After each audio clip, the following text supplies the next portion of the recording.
welcome to another session with the Glass of Wine with Gilda. And today we have Kendall with us. Hello, Kendall. How are you today? I'm wonderful. I should say tudo bem. Tudo bem, yeah. Have you been learning Portuguese? I have been struggling learning Portuguese, but yes, I've been trying to. I have a private tutor who lives in Sintra, and we get together on Zoom twice a week on Tuesdays and Thursdays, so I had a session this morning. So you feel like you are improving already your Portuguese? Well, it's a struggle, but but hopefully, yes. It's my intention to master the language in time to become a citizen of your wonderful country. Thank you. Okay, so today we have here Brich Aguiar. It's a red wine from the Douro region.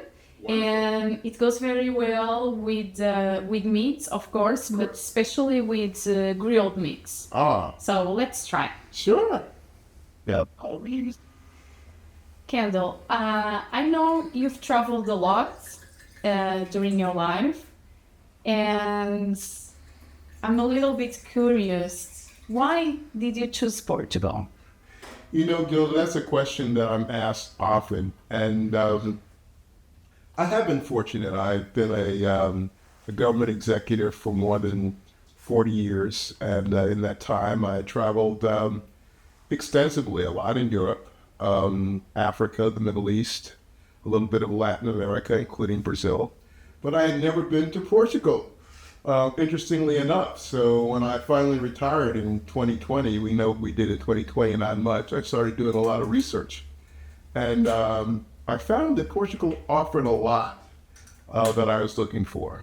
Wonderful climate, great food, welcoming people. I started watching a lot of YouTube videos, and when I came here in 2021, I just fell in love. I started in Lisbon. I went up to Porto. Really traveled extensively in Portugal. I went to Tomar and went down to the Algarve and started at Lagos, working my way over to Albufeira and Vila Real, San Antonio, and eventually back to Lisbon again. So after coming... You've been to Madeira also?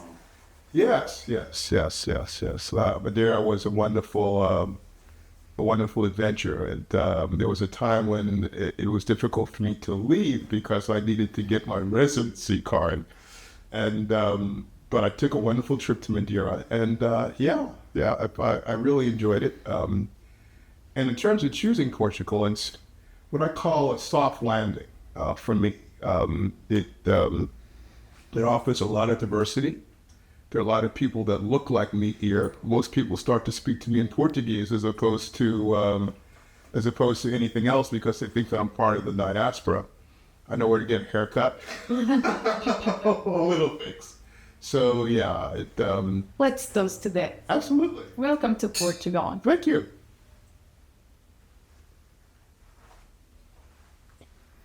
I know that you like wine. I do, and this is a wonderful red. I've traveled up into the Douro region and did some stomping of the grapes, and this is a good full-bodied wine. If you look down to the side, it has what's called legs.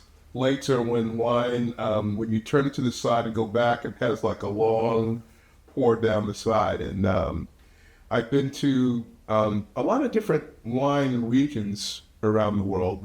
Napa Valley in California, St. Paul de Vence, a little place up in Nice in France. I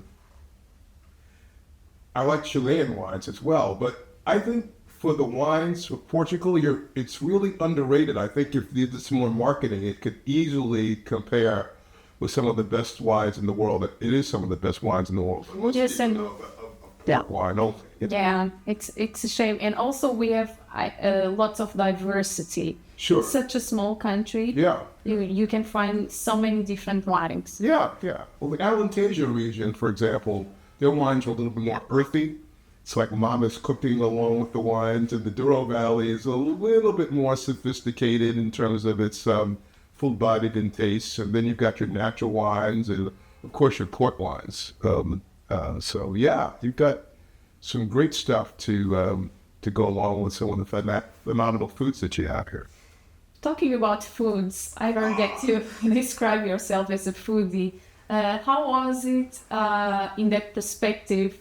How did you find Portugal in that perspective, and the restaurants, fine dining? How was that discovered? Well, it's amazing. I'm from New York City, so New York has a lot to offer in terms of fine dining, and I've traveled around quite a bit. What Lisbon, I want to say, is right up there with the best of them. Many Michelin star restaurants. Some of the best that I've enjoyed are Oliveira's restaurants, Je ne sais quoi Asia, his restaurant in Comporta. I've been to Alma, which is another fine dining establishment. Again, back to Oliveira, the scene in the Tivoli hotels, he tends to like those.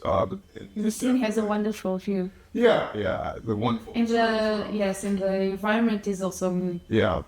So it's Vibe is a new restaurant that just opened this year, and it offers. And it's also from expats, a couple of expats. Yeah, he's from Italy. The owner, and I've learned different phrases. In the U.S. when you have a Michelin star or a restaurant that has various different offerings, they're called courses. Here they're called moments. Yeah. And it's the experience of the various different restaurants, and 8 or 9 moments later, you look at wine and you look at the food, and part of it's the presentation, right? So the presentation is art and theater all together, and you say, wow, am I gonna want a hamburger after this, because the portions are very small but artfully done. By the time you're done with 9 moments, you're Can I get it until and do you usually do the wine pairing? I do. I've done wine pairings. I did that at Vibe and at Alma as well. So, and the one that has probably one of the better wine pairings is a place called Mini Bar. I don't know if you. Yes. It's kind of a speakeasy sort of a place. So I'm a foodie, and I also love jazz.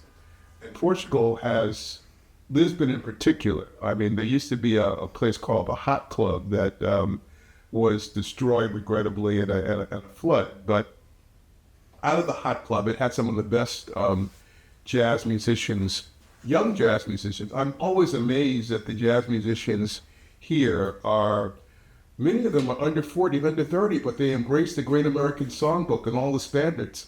So in addition to some fine dining restaurants, I have Tabla is probably my best. It's a speakeasy meets a living room. That's on Thursdays through Saturday. I can do a great jazz club almost every day of the week. If I wanted to go to jazz on a Monday night, it would be the Good, the Bad, and the Ugly. There's another place called So What. You feel that you know more than me, and I with you. I can be a good tour guide, and I've done that. I've had people come to visit, and I've taken them around, and we've done some great fine dining. KOB is another one of Oliveira's restaurants, some knowledge of beef. And so between the restaurants and the great wine and the jazz, I'm at home. And dare I say, it's compared to some other major cities of the world, the price structure here is very nice. I want to say that it gives you an opportunity to do more things than you would. I mean, you could certainly break the bank if you want to go to the Ritz for brunch. I've done that as well. But Frau at Je ne sais quoi Asia is another great find. But we could talk about food all day. Yeah, I can see that. And I'm a foodie also, so right. I know almost all those places that you mentioned, except for the jazz clubs, which I would like to visit. Yeah, I think Tabla, on any good night, I mean, there's Ricardo Toscano was probably the best saxophonist in Lisbon. He's a young guy. I got to go to his 30th birthday party. He invited me. It's really a wonderful event. And there's some great singers, too. I mean, there's a woman who's visiting here. I can't remember her full name, but she's from Poland, and she scats, which is a jazz form, like Ella Fitzgerald. You would think that, I'm just totally amazed. talking about birthday parties, have you made already many Portuguese friends? I've met a bunch. I've met. I'm a part of a number of WhatsApp groups that engage in bringing people together. You and I both belong to the American Club of Lisbon, which has 1/3 Portuguese, 1/3 Americans, and 1/3 everything else. Yes. So yeah, and there are people in my building. I live in a wonderful building down by the water. I've been very, very lucky. I have a duplex on the river, and has a swimming pool. Who has a swimming pool, right? So yeah, a lot of Portuguese people want to be my friend. Having a glass of wine looking at the river. Absolutely, I have a balcony, and yeah, it's a great thing. But you have wonderful beaches too. Costa de Caprica. Just some wonderful places that I want to go back to again, especially down in the Algarve during the summertime. So good first. And what do you miss the most from New York City? Well, when a person moves over, I'm here independently by myself, so there's family. I'm very lucky. I just came back from New York. I'm still have my mom and my dad. My dad is 94. He still power walks in the morning. Well, I was 93. And so there's family. I have children, adult children. My son is a screenwriter out in California, and my daughter works in government in New York. So certainly there's family, and there's New York traditions that are great this time of year. There's a tree in the Rockefeller Center. I went to Central Park while I was back, and some fine dining. I took my daughter out to dinner for her birthday. But now it's very cold. I don't miss that, when it's like -1 today in New York. It's wonderful to be here, and having a glass of wine with you and know that I could just come in my jacket and not have to put on my, my long johns and other stuff just to be around. So. And how do you describe your migration process from the moment you decided to come until I know that you had some... Yeah, there's some complications, You start off doing what's called practicing Portuguese patience. It's important, Have a sip of wine with that. Yeah. I started out with the D7 process when it was Seth, before it changed over to Alma, and it changed in the middle, and in my VSF office changed where its location was, and then there was a problem with what's my appointment. It was before it was a complicated matter. Your wonderful filling kind of helped me through a lot of that, and so at the end of the day, when you practice Portuguese patience and you come over, I was lucky. I had my apartment set up, and that wasn't an issue. I eventually got my appointment and went down, and it went smoothly. I mean, I had all of my documents and things of that nature because of the fine legal representation I've had here in your office, and eventually it worked out. And eventually after that, I got my residency card, and now I not only have my residency card, I have my SNS number, and then I actually just recently, when I came back, again because of the wonderful work of your office, I have a European health card. So I'm set to go. I have one last thing to accomplish, which is my driver's license exchange. I don't intend to drive in Lisbon anytime soon, and Lisbon is a wonderful place, and they say that the Portuguese people are wonderful people until they get behind the wheel. I don't know if that's necessary. Do you feel that? Well, I don't know that all the drivers that I've had in Ubers are actually Portuguese. I mean, there's a lot of people from various different places. It's just that your streets, Manhattan is laid out on the grid. Everything is flat. Here you have up and down and turns, and it's easy that your ways can take you in a really unusual direction. So I like to put on 2 seatbelts when I black and white. But I have no, I do intend to drive eventually down in the Algarve. I actually want to maybe get myself a convertible to do that, but I don't have a need for that. Although my complex has a parking lot to it, it even has a charging station if I wanted to have an electric vehicle. So yeah. Then something to think about. Yeah, in the future. Like now I'm comfortable. And Kendall, can you mention three different cultural things between the United States and Portugal? Differences. Mm-hmm. Okay. Well, you have a country of really good rules. There's a lot of bureaucracy. The U.S. is more transactional in that it's more of a dollars and cents kind of economy, and sometimes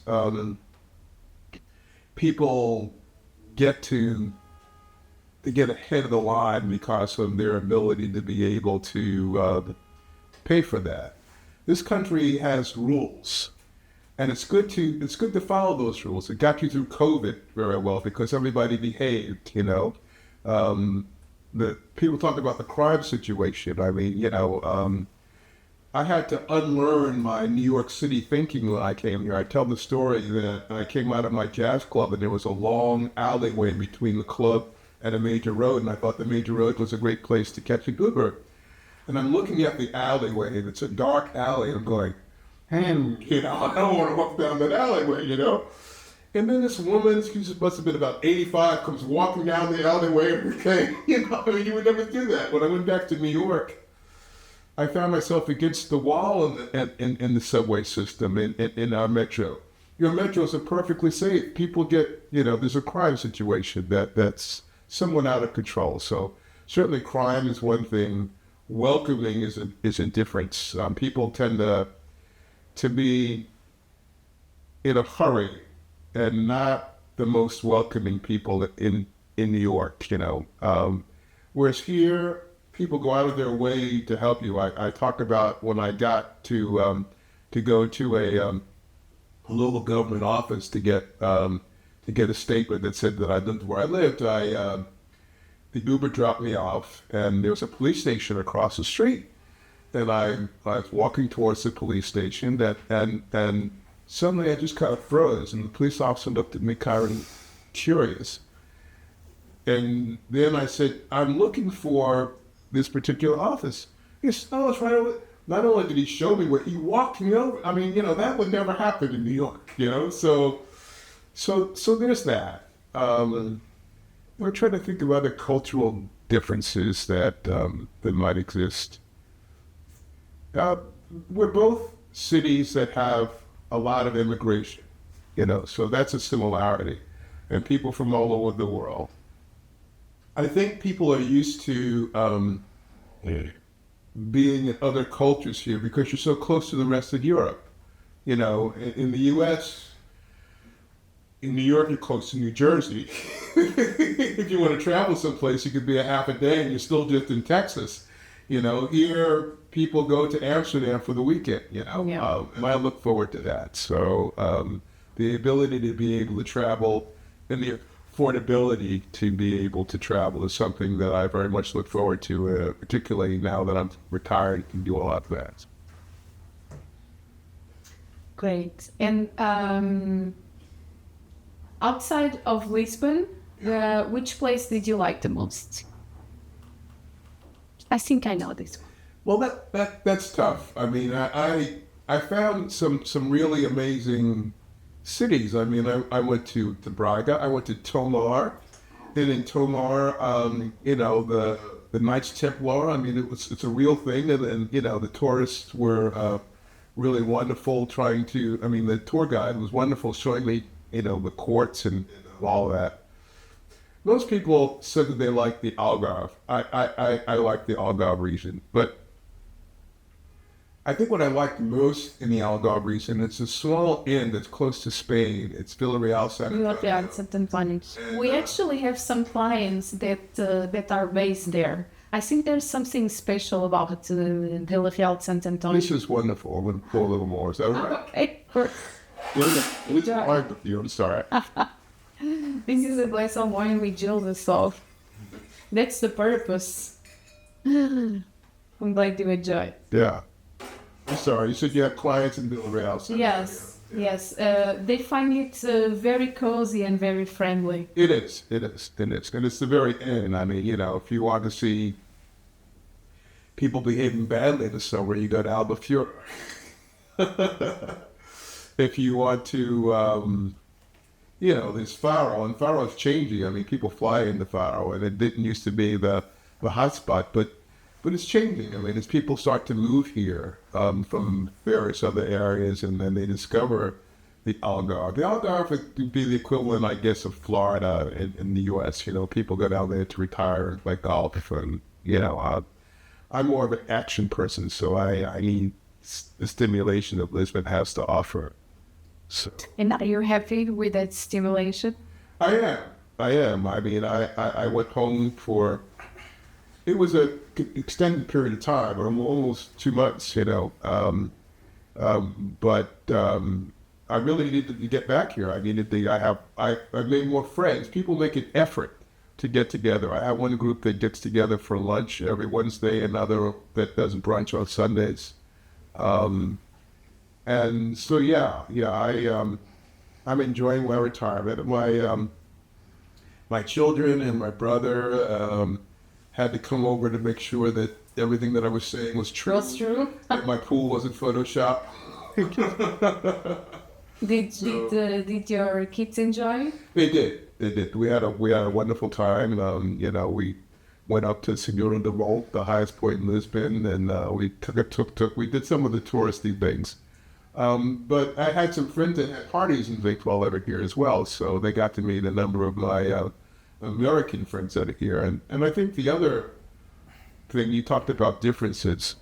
I would be remiss if I didn't talk about the healthcare system in this country, which is just amazing. I would rather come back here to get health done, you know, even though New York has all the hospitals and the research. I just think the care that you get here, you know, there's a public system and a private system, and most of my interaction has been with the private system so far. But I look forward to, you know, the public system too, because now that I have my SNS number. But it's just amazing. I've been to Courtijo, and it just, the U.S., it seems like they invent diseases and then the pharmaceutical industry to kind of come up with it, you know, and then there's the litigious society, you know, there. I mean, there's lawyers for everything, you know. You find advertisements for trip and fall. You couldn't have that here. I mean, people trip and fall all the time, you know. So I like the environment. I like the pace.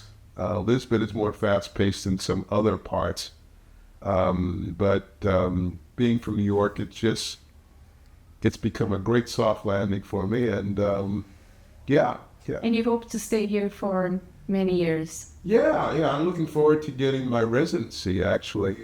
Your citizenship. Sorry, my citizenship, right. I have residency now, so my citizenship, that's why I'm learning the language. Of course, when you become a citizen here, you're a citizen of the EU, and a citizen of the EU means that you can travel, live, or work anywhere. But having a second passport, because the U.S. allows that, is probably a good thing, because there's a lot that's happening, going on in our country and here as well. So you just need to be aware of all that, and we like to have options. Yes, it's all that we can have options. Yeah.